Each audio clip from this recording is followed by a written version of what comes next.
Do you want to hit more fairways, hit longer drives, but not really change too much in your golf game? That's exactly what we're going to explain for you to do today. Do you struggle hitting the ball to the right? Guys, throw a like on this video if you struggle hitting the ball to the right, because we're going to help you today. So many golfers will stand up on this tee, think, right, I know I need to stand nice and square. I know the fairway's down here, so I'm going to just align myself there and check that everything's right, and then stand up here and produce that golf swing. Oh, it started online and then the last 50 yards it's just veered off to the right hand side. No, I better reload. Let me find some more balls in this bag that I can lose, because it's really not going my way. How can I do this? How can I hit it straight? The most frustrating thing in golf is, yes, it started straight, it started on the fairway, just veered off right at the end. So frustrating. But a lot of it can come down to one simple thing in your setup, which so many golfers get wrong. It's your alignment, guys. If your alignment is a little bit open here, which generally we do see quite a lot now, alignment can be with your feet, can be with your hips, can be with your shoulders, and when people do this, it's very difficult to check. So what I would recommend doing is putting a club down, coming back and just checking it and going, you know what, that's okay, maybe it's a little bit aligned to the left. So if we just kind of pull this right foot back, pull this right shoulder back, what this can allow you to do is a couple of things. Yes, it's going to change where you aim, but ideally it's going to change the path in which the club travels through the ball at impact, because that shot shape that you're hitting is a direct consequence between the club path and club face marriage. That marriage needs to be in unison, it needs to be correct, otherwise it's going to end up in divorce with lost golf balls. Over to the right hand side, so if we stand just a little bit more closed with the right foot back, the right shoulder back, that means we can take the club back nice and square, load up to the top of the backswing. From here, rather than throwing the club over the top, because if you're stood open, that's generally what you're going to be doing, we can just let that club fall a little bit inside. We can let the club come in nice and shallow, and as long as that club face is turning over a little bit, as long as that club face is close to that swing path, you're going to see a little bit of a draw actually. You're not going to lose the ball to the right. It should start to the right and draw back into the middle of the fairway.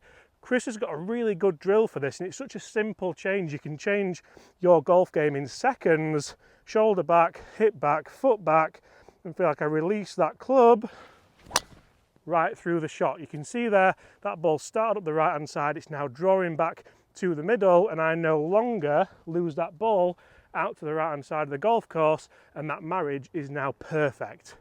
Time for the honeymoon. Look at you.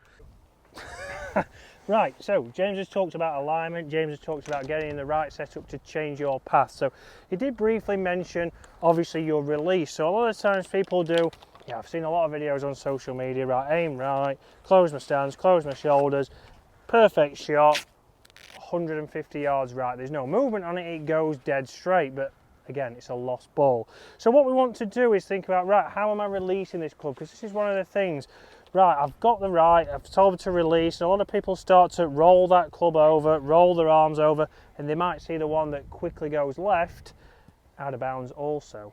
So what I want you to do is take your setup, bring yourself just inside the golf ball then, and with your left hand I want you to put it out straight, so just like this here, as if you was going to shake somebody's hand. And what I want you to do is get that club to follow through and then take your grip. So get back to that left hand, get the right hand to find the left hand. You will see, if I go down the line there, that the club head, again the face is matching my spine angle. I'm in my angles, I've got that release nicely. That's going to release and get that club closing and get you hitting those draws. So again, in its setup, feel comfortable, put your left hand out and then just get your right hand and your body to find the left. You'll see there, that's the kind of position I want to get to. If you're somebody who's rolling your hands, you'll start to see that this club is going to finish a long way to the left. That's going to be the snap hook. The other one we start to see is people have been told on social media, right, hold the loft off, make sure you're not flipping your hands over. You can see there, face is pointing way right, so you might get your path right, but then with an open face it's going to go even further right. So once you've done that a couple of times, you can do this on the driving range, you could even do it obviously on the golf course, get that to match up, and from there we close the stance, let the shoulders close, and just feel that release on the way through and start to hit nice towering draws down the fairway.